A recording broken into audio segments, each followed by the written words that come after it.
Hey yo, what's poppin' in Kigali, what's poppin' in Rwanda, what's poppin' in Africa, what's poppin' my people around the world again. Riz your boy Nesty, ni kuri Nesty TV nk'ibisanzwe ndababwira ngo murakaza neza abanyarwanda ku gacano kanyu muri sanga bari bagikundi biri mu buhanga ariko bakwiye kwicara bakiga.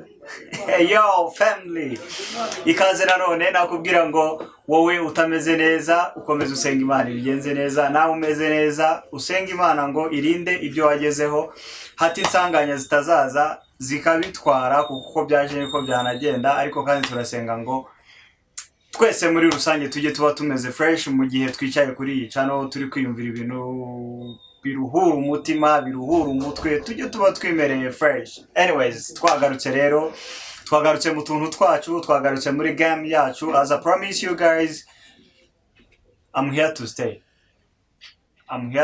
no day off. Keretse mwebwe mushaka mugambira buti no next wavuze cyane, we need to take off. Zajya nyifata.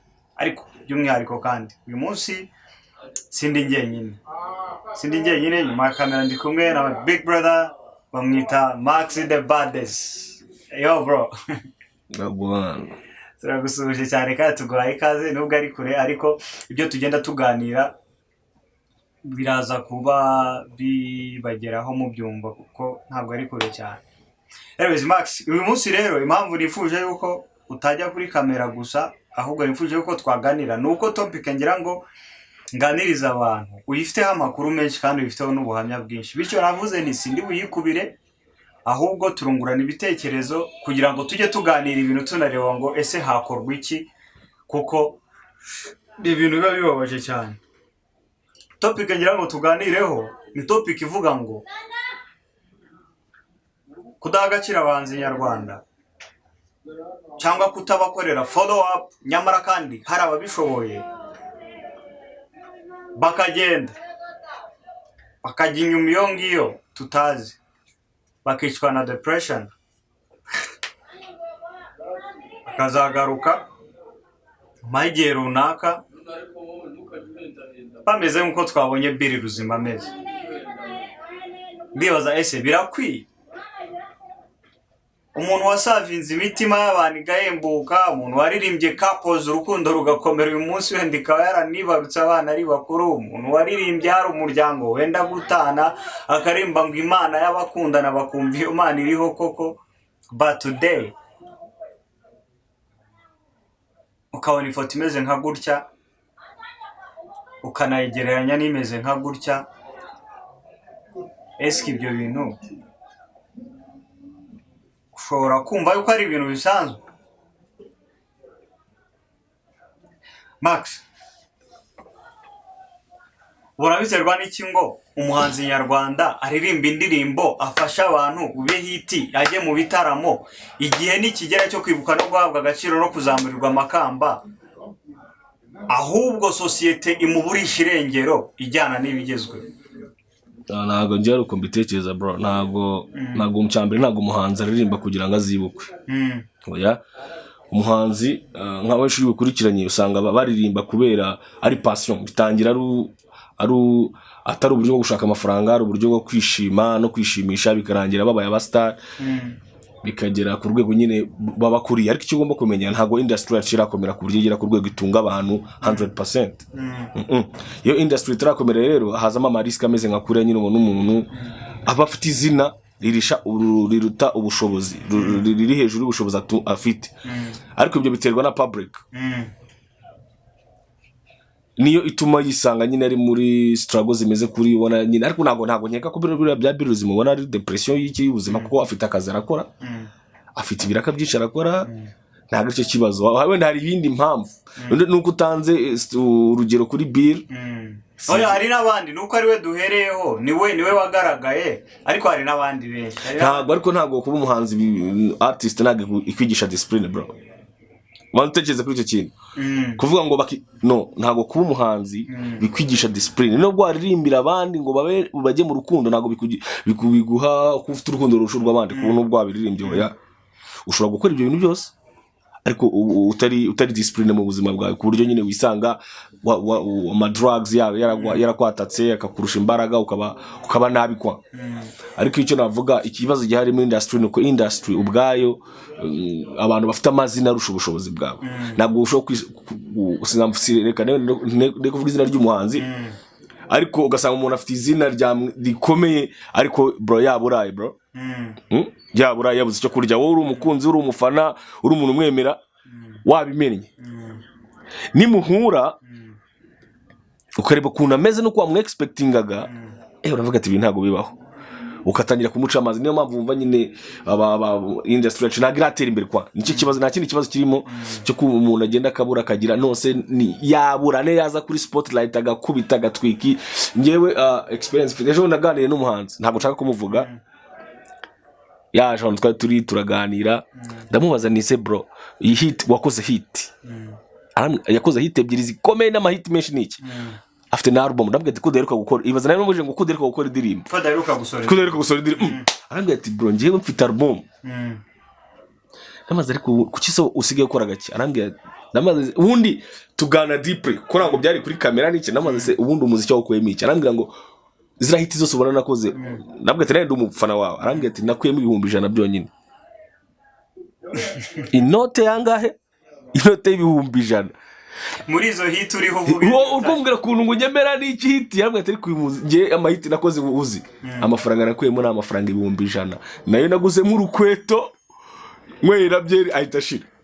Nta kindi kintu yize nkuramo, niyo mafaranga menshi nakuye mu muziki nayateranyije niyarenga 100,000 ngahe. Kandi n'umuntu mukubwiye n'abakurikiye Nest TV nkamubabwira bro ntago babyemera, ntago wabyize. Ibaze no umuntu ari umwana wawe yarize kaminuza afite degree, atajya kwishakisha akazi ngo afite ngo talanga impano ngo kuririmba, araririmbye igihugu kiramumenye, quartier ababyeyi be barabyinnye n'ibiki, ariko still agikara bisabone yiwa akirya ruko mama yahaje. Uri hutubwira still niko ubuzima bumeza biwabo. No, ubu ngubu nyine yahinduye, ntago akiri mu muziki cyane, ariko yahinduye ubuzima ajya mu bindi bintu arakomera kwa. Ubu ngubu byibura ubuzima bwe n'ubwo kuko ntago yumvikana mu muziki, ubu ntago agicurangwa cyane agari kuri spotlight, ariko afite ubuzima bwiza burusha ubwo yarafite ari kuri spotlight ari guhitinga. Anyway, icyo nayiho mvuga wenda kugira ngo twinjire mu kiganiro neza abantu babyumve, na purpose tuba dukoreye ibintu. Ngewe mfite experience y'abahanzi mbanzi n'ubuzima babayemo. Nubwo twahereye kuri Bill nuko ari rwo rugero wenda ruri trend muri iyi minsi uri kuvugwa, ariko nkuko umuvandimwe yarabivuze, nta nubwo Bill wenda ari mu bahanzi gira ngo badafite imirimo ijyanye na muziki, kuko aririmba ahantu henshi mu makaraoke n'ibiki. Gira ngo no minsi ishize ari hanze mwarabibonaga ama road shows yagendaga nakora. Ariko ikintu ndi kubabwira, hari abantu benshi bakoze indirimbo imwe cyangwa ebyiri nkuko my brother yarabivuze, bakagira umwakuzi gakundwa. Ntabwo ndi bubyitisha bamwihangane kabisa, cyangwa ntabwo ndi buvuge ngo bagize amahirwe barakundwa, bakagira umwaku bagakundwa. Mu minota 2 agasohoka ahantu yajyaga ajya kuri boutique kugura isukari ho mu bamutumye, cyangwa wagiye kuyigurira bisanzwe ya sukari yitwa inusu, agahita abona abantu bahuruye ngo ye ngo dore n'uyu, ngo dore n'uyu, ngo dore n'uyu. Uri kumva icyo kintu bwacyo kikurushije imbaraga. Wakoze indirimbo nk'ibisanzwe uri kwishimisha ngo umuvandimwe bivuze, muri studio producer arakubwiye ati bori zakora indirimbo izaba fresh, ntunabyizeye sometimes bigenze bityo, iyo ndirimbo irakunzwe. Ariko nyuma yo gukundwa nta gitaramo utumirwamo, nta mafaranga yinjiza kuri YouTube, nta nubwo iri kuri Spotify wenda cyangwa izindi platforms zose zicuruza umuziki, nta natani yinjiza. Ikintu cyonyine yakwinjirije cyaje nk'umwaku niyo hit. Nagira ngo ubibwire neza abantu babyumve. Hari abantu hit yisha kugira ngo ibubake. Urakoze cyane. Hari abantu urukundo mwabahaye byabiciye ubuzima. Hari abantu twakunze tubicira ubuzima, urukundo rwacu rudestroying ubuzima bwabo, rubabera imitwaro.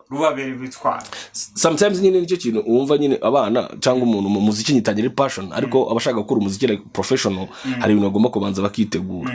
Ni muziki ni nko kubyuka mu gitondo ukavuga ati ngiye nzakora boutique, ukavuga ati nzakora boutique, ukabanza ukamenya amakuru y'abandi bakora boutique bigenda bite, ese nayishira mu quartier, ndarangura ibiki aho ngiye gucururiza. Umuziki ni business, ntago ari ibintu byo kubyuka ukikirira nibyo byisha abantu. Rero umwana arabyutse mu gitondo akoze hit, turamushyigikiye, tuyu mwana afite impano idasanzwe, ahubwo no se reka nkubaza new generations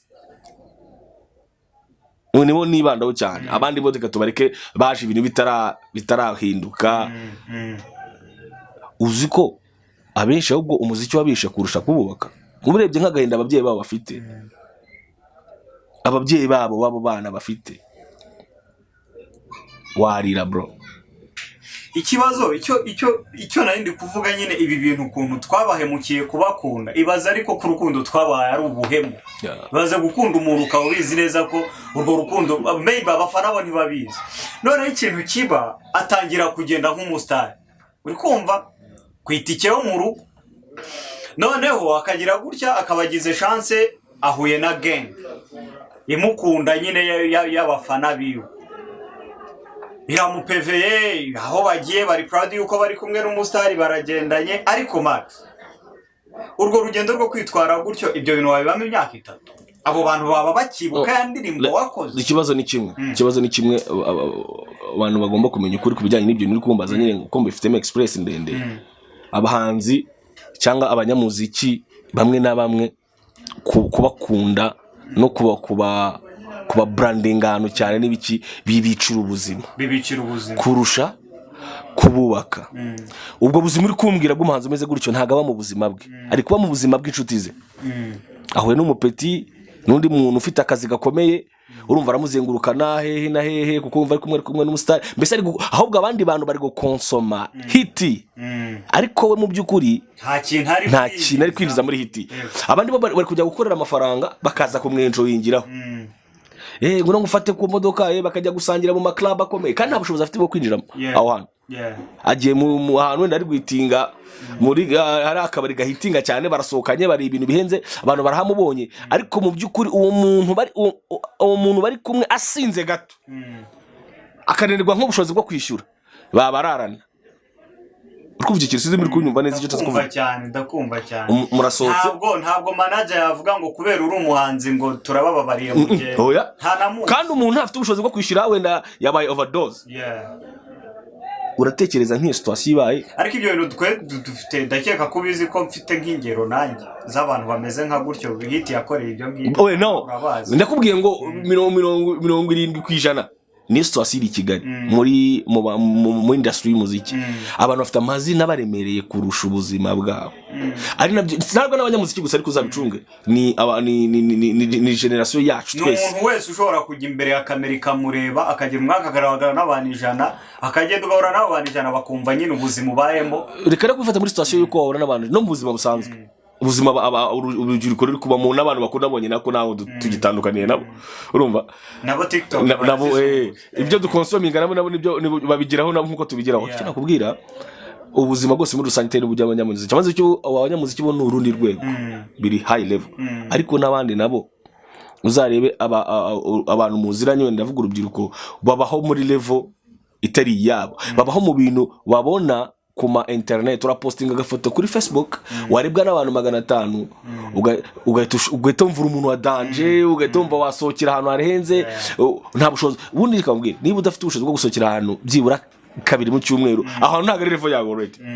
Rero twe kandi tushaka kuba mu buzima twabonye kuri za FB, twabona abandi bantu kandi nabo ikibazo cyabo ibyo batwereka batari bo, ari fake life. Nko muhanzi turi kuvuga bamujyanye akifotoza ejo akajyana akifotoza, undi muntu umukurikira avuga ati waza nanjye ngomba kubaho kuri kugira ngo mbeho nzaba umustar kuri level, kandi nawe ibyo ari kucamo ni fake life, nta bushobozi abifitiye. Ariko betonze gato turi mu kiganiro gato ndahita nkuvugisha. Turi mu kiganiro na Soja ndahita nkuvugisha. Turi gushutinga. Sawa. Ubwo turi buhamenye tuhakatire. Icyo wari uvuze twari tugeze fake life. Ubwo ari fake life ariko hagati aho wenda ntaguciye mu ijambo felicitation ku muhungu wawe. Binde hajya shirayo kabisa. Wowe Gisa cy'inganzo kabisa nabonye ya droppings indirimbo nziza byatari shout out kuri Gisa. Max none byagenze bite ko atigeze agenda gahere afite fresher za hatari. Umuhungu wa ntabwo derukanye sinzi life ariko nyuramo ariko reka mabwire tuvugisha ukuri nose ura niwe Gisuzi indirimbo ni nziza warse ko kwira ni level ya Gisa yaba video level y'imibereho no ubuzima private life ntabwo twebwe igomba kutureba ntabwo igomba no kuturanga twe ntabwo bitureba ubuzima bwe bitureba ubuzima bw'umuziki ese yaremeriye yari improving nako hoya ameze nk'umubigina still ira video n'ubu wabonye n'ibiki bimeze nkaho aribwo agitangira yanarije cyane ameze nk'umuhanzi ugitangira ntago ameze nk'umuntu umaze imyaka irenga 10 mu muziki wamugereranya na Amalon indirimbo ebyiri zabo zombi wazitandukanyiriza ngo bigereranya ibyo bintu none iki kikwereka ibyo ndikuvuga reba Amalon urebe na Gisa cy'inganzo kandi Gisa yaje mbere ya Amalon akora n'amahiti kurusha Amalon afite n'impano twese twemeranye Amalon yaramaze igihe baranakinganya rwose bose bari baragiye barapote ariko Gisa bura Gisa na Amalon baratandukanye bro Gisa ni hit ari hit kurusha Amalon oya nakose reka kubyita hit yaramenyekanye cyane kurusha Amalon ya Gisa yabaye ni Rwandan superstar w'igihe kinini kurusha Amalon ariko reba kuntu bagarutse Amalon afite indirimbo nziza kurusha Gisa yaba mu miririmbire yaba mu myandikire yaba video yaba ibitekerezo yaba IQ iri mu gihangano uvuga ngo Amalon umuntu aramutse avuze ngo yarari bizarre kwiga umuziki ibyo wabyumva nubwo yakoraga ariko nibyo none kugira ngo byemere usibye ni hit nizo yakoze kigaruka izo yakoranye na ba Bruce n'abandi ba Bruce the First n'abandi zirandirimu zose ziri nziza kurusha indirimbo ya Gisa iyi ngiye Gisora uyu muziki rega ikintu bita depression sinzi ugisobanukiwe man iragutwara ku buryo no kugaruka umuntu areba akabona ibyo uri gukora ukagira ngo akoze ibintu byatari kandi ukiri ikindi kintu kibabaje ubu ngubu aravuga amakuru yuko hari umuhungu umwe muri Active ukora ngo muri gare ya Kayonza gukata amatike y'imodoka uri kumva active again kuvuga ba Orvis Tizo na Derek Sano maybe numwe muri bo ntabwo oya barabeshya still ibyo simbizi wenda ubwo wofite amakuru yawe ariko byaravuzwe nk'umwibaza urugero nangiye kuguha ibyo bintu ni ibintu bisanzwe akazi ko gukora kuri agence ukata amatickets ni ibintu ntekereza ko bisanzwe ariko ukibaza kugira ngo wemere ukuntu aba bantu n'abantu mwe tubakunda tukanabatera depression umuntu ari muri gare ari gukorera amafaranga ubuzima bw'umuziki nta kikivamo nyine n'akazi ahubwo ngo ababishoboye bamufashije cyangwa bakanamushyigikira ni umuntu muzima afite gukora ariko ibaze ari guterwa ikimwaro nuko umuntu ari kumucaho ngo wamubonye ngo reba abanyamuziki wanyu none se niba akoze ibintu ntibikunde itsinda rigasenyuka agafata umwanzuro wo gukora akarimo k'amaboko ese twibaze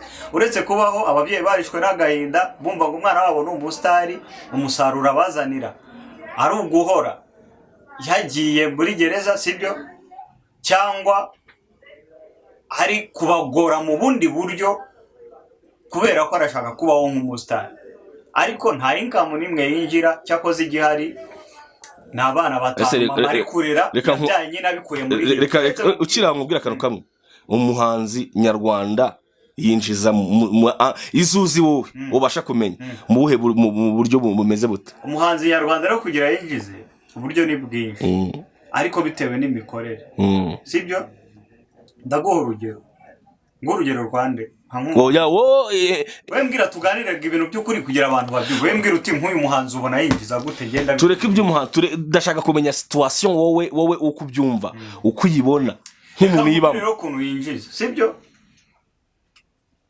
ku muhanzi ukizamuka ariko ufite indirimbo ziri hit no kugira ngo byemere nushaka kuvuga abastar.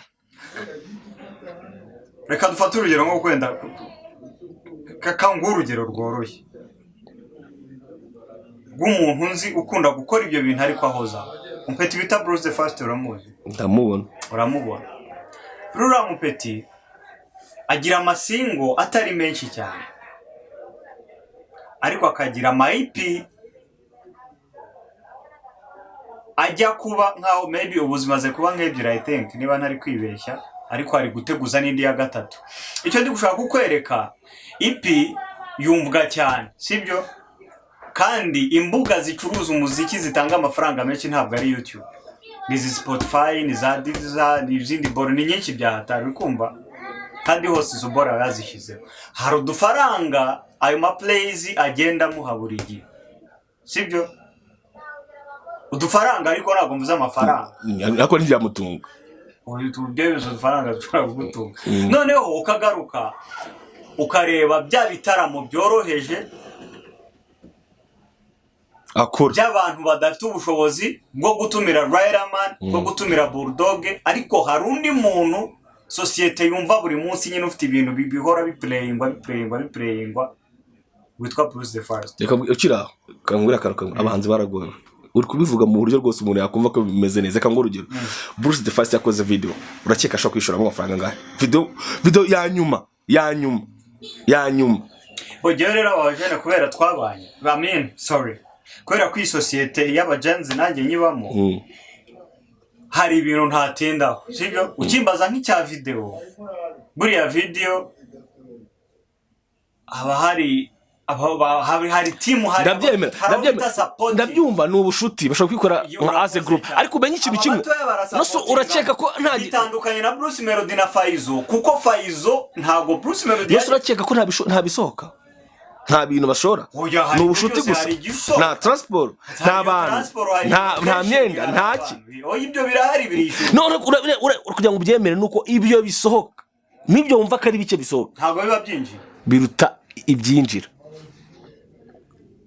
Okay fine nese Max icyo rero ntitwarenganya umuntu kuko ubwo babikorera ishyaka niba nta n'ikinjira wenda kishyikira gutyo uburyo bwumvikana ni bumwe umuziki nyarwanda uracyari down uracyari hasi wowe rega ibitaramo bitanga amafaranga birazwi bro i Kigali birazwi niba utagiye muri EIP niba utagiye mu bitaramo bikomeye by'inganda zikomeza tuguye ibitaramo ubyagiye muri za Skol za Martin n'ibiki amabia n'ibiki niba utagiye ibyo niba utamubonyemo egari ki amafaranga yo gukorera adafatika nyine amafaranga asanzwe yo kurya ariko sa amafaranga yatuma video izamuka.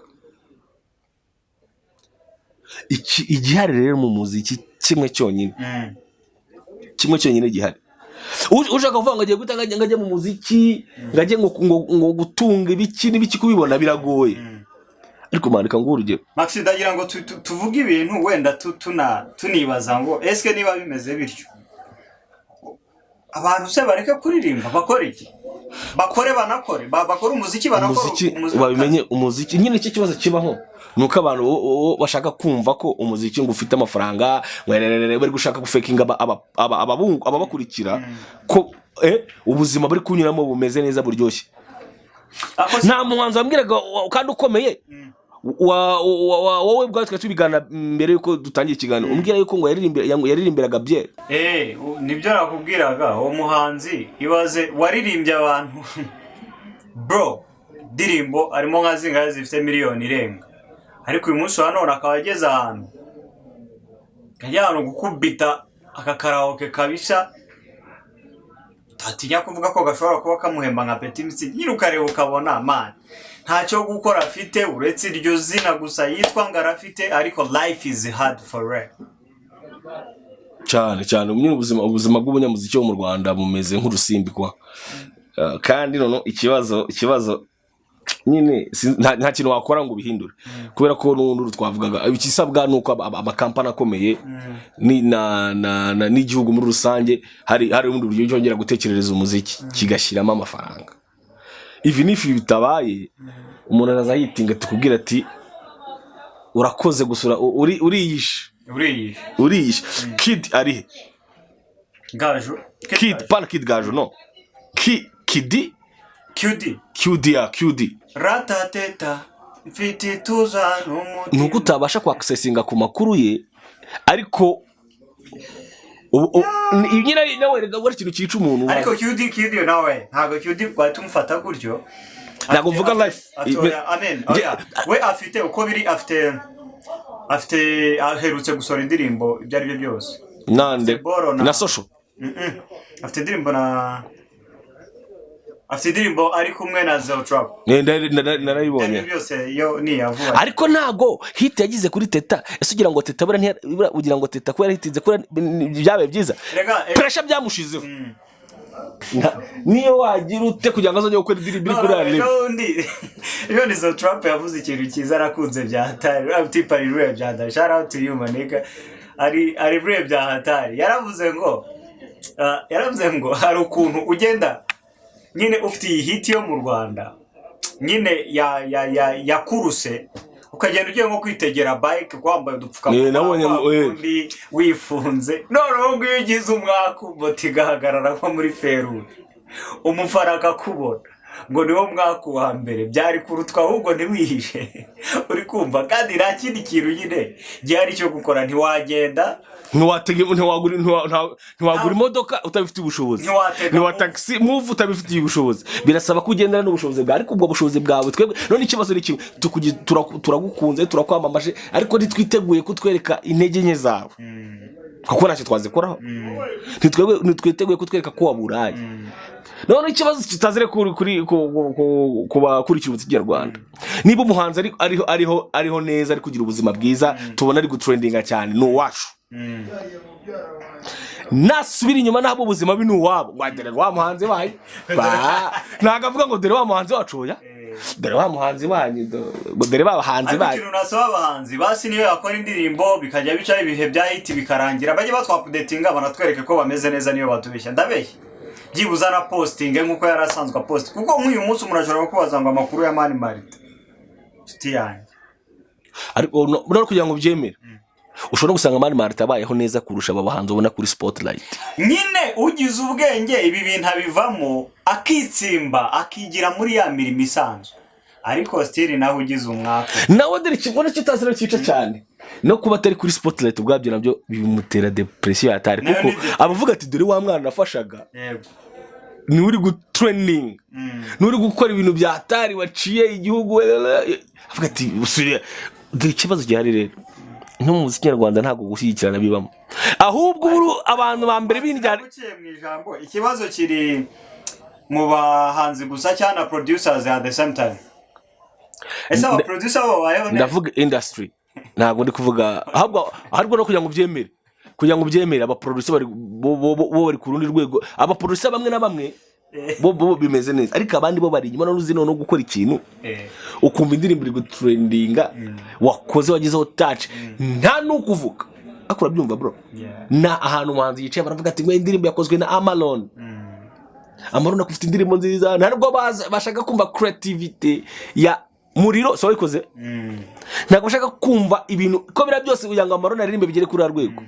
Ntabwo ari wenyine bro, afite kusanga afite na pourcentage no muri studio arabizi. Uzi haso zibaho za producer kugira ngo niyo waba uri umuhanga kajana kugira ngo urimbe ijwi risoke, ni haso bya hatari kabisa. So producer rero abakwiye icyo uri uvuga ubwo bakwiye guhabwa credits zabo, bakwiye guhabwa credit zabo. Tugarutse on point twavugagaho nyine ijyanye n'ubuzima bw'abanyamuziki cyangwa na depression bibatera bira twavugagaho before. Ntago ikintu cya mbere umuhanzi nyarwanda agomba kumenya ko kuba umuhanzi nibyo, ahubwo akabikoresha nka brand kugira ngo ubwo itume akora cyane. Si ngombwa gukora umuziki guseriga, ushobora gukora umuziki ukwamamaza ibikorwa byawe. Ntago uba utekereza gusa ngo kuririmba kandi uririmba se kandi ubona bidatunze abantu cyane ku rwego. Ibaze na Bruce Melody umubajije ari we muhanzi top akubwira ko umuziki utatunga umuntu cyane. Ushobora gukeka ko imodoka agura n'ibiki abikora mu muziki, kuko utamenya umuntu agagusobanurira private life ye ushobora gusanga atanabikora mu muziki ahubwo mu bindi bintu mu bindi bintu iki kintu cya kabiri gatuma umuziki nyarwanda utugera kuri level twavugaga nyine nk'ibiki nuko abahanzi amafaranga bakuye mu buhanzi ntabwo bajyana mu buhanzi. Ariko shout out ku ba DJs wenda naguciye mu ijambo nanone bo uruhande rw'aba DJ kabisa bari gukora akazi kabo. Music nyarwanda iraplayingwa mu clubs. Shout out ku ba DJ kabisa, DJ Brian, DJ Phil Peter, DJ Toxic, DJ Marino, DJ bose aba DJ bose muri rusange bakora. Ndababwiza ukuri ko akazi mukora kararenze kabisa. Mu ndirimbo nziza ziba zasohotse mugira gutya mugacuranga niyo mu Rwanda, kandi wenda namwe si favor kuko n'abanyarwanda bayibishyuza nyine dusigaye dukunda ibintu by'iwacu, ariko nukuri twebwe ikintu turiho tuvuga mureke byibuze aho kugira ngo umuhanzi aririmbe indirimbo imwe mu muhandagazeho urwo rukundo mu mwereka. Urwo rukundo ntago ari urukundo, ni ukumwica. Icya kabiri, niba nta kintu cyo kumufasha mufite mushoboye muvuga muti byibuze aba bantu bategura. Ndashimira MTN Festival iriya bora irangiye siko yitwa Iwacu Festival. I think nyine yiheruka yarimo bakivumbi nabandi bora MTN Iwacu Festival. Oya nyine ni maho ariko the same sense you know iyi ngiyi irangiye ejo bundi. Ikintu cyabaye nashimye bari abagabo byahatari bategura ibiboro baragenda nyine baselektiona ya mazina kabisa ataramenyerewe. Baranababaje bavuga ibintu byiza, baravuga bati byibuze twagira ngo aba bantu nabo turabizi yuko bashoboye nabo bahabwa urubuga bagaragaza icyo bashoboye. Iriya gahunda ikomeje babyeyi, mwaba muri gukora cyane, mwaba muri kubaka umuhanzi nyarwanda, mwaba muri kubaka ubuzima bw'umuhanzi nyarwanda, ariko mumenye ko umuhanzi wese mutabona ntabwo ari ubustari, ntabwo ari ukuba bize. Aba bagabo babayeho nta bushobozi bafite, bafite amazina aremereye kurusha ubushobozi bwabo, ku buryo yanamubwira uti mfata nkubwire akakubwira ati nakabaye kurakisha kuko ibyamuvu byo ni ibindi ugutegerwa muva bafite umva niba ufite akamodoka nta ka miliyoni 2-3 ubwo urashiramo akayisansi, ubwo nipfira kuri station murayisunika. Diguseka ariko noneho aho bigeze nyine umuziki uratera imbere, turakora production nziza, bafite impano bize ku nyundo, noneho bafite ubumenyi ku muziki, ibintu biraryoshye, ibintu birashyushye. Ariko tukavuga se ubuzima bw'abahanzi bari trend burutwa n'aba ba jeune bumva baririmba za karaoke mu ma club akomeye mu hano yatandukanye barase ko bagira akazi gahoraho ka buri cyumweru. None byagezeho n'aya ma group mubona akomeye za symphony nabo bari he mutubari bagiye gushaka amafaranga kuko ntategereza stage zizaza ziravahe zinzingahe tegura ibitaramo se ni bangahe ni hatari kabisa. Nyine birasaba umuziki gusa, birasaba ko abashoramari beinvestisa mu muziki na leta ubwayo igashyiramo izindi mbaraga, kuko umuziki ukiri gutanga ibyishimo muri societe nyarwanda n'abadukurikira bari ku isi yose, nyine aba diaspora n'ibiki. Ariko abahanzi ubwabo bari gupfa.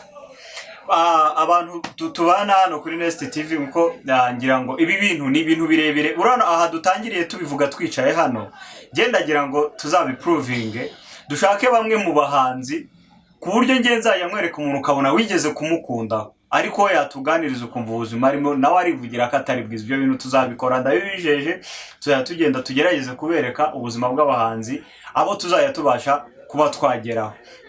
Max, tugana ku musozo rero nagira ngo ushimire, ariko dushimire abantu bagerageje no kwinvestisa bazi. Dushimire ba Coach Gael mu mbaraga nyinshi, sibyo no kunanizwa n'abantu rimwe na rimwe ntabivuge akabimfura. Dushimire ba Muyoboke, sibyo. Dushimire inzu zose zagiye zigerageza gufasha abahanzi, ariko by'umwihariko nka Kina Music niyo ifasha umuhanzi kabisa, ukabona umuhanzi ari mu buzima bwa gihanzi. Ndabeshya Max, umwana murawuru ukabona kabisa yitwaye mu kebo ya fresh, ukabona afite ahazaza, ukabona ari kubaka. Even na Junior kuri Chris Easy, shout out to you. Tuziranye mbere uko byari bimeze, uyu munsi umuntu akongera arabona ko ibintu byibuze hari ikizere yuko muri muziki harimo aka. Bivuze ngo umuhanzi ahuye ntago mperukana wenda na Easy, ntago mperukana nawe sinzi na story ye. Niba koko ariko bivuga wenda we ko wenda ushobora kufite amakuru kundusha, niba ariko koko ariko biri. Ndabishimye cyane niba koko life yarahindutse nyine nk'uko uri kubivuga.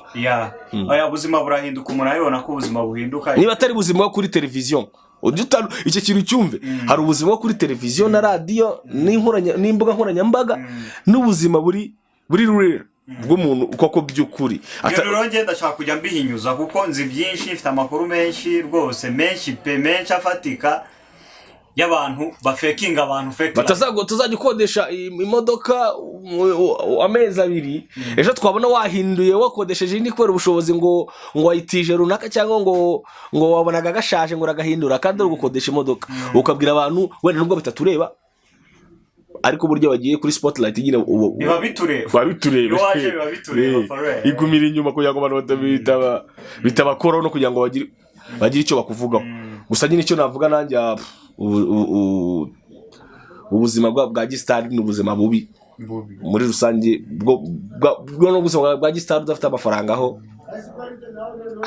uzi kuririmbira abantu bari kunywa champagne nugera mu rugo uranywa amazi bro, akurumva situation abantu bari kunywa champagne mu birori byawe, uri imbere uri kuririmbira abantu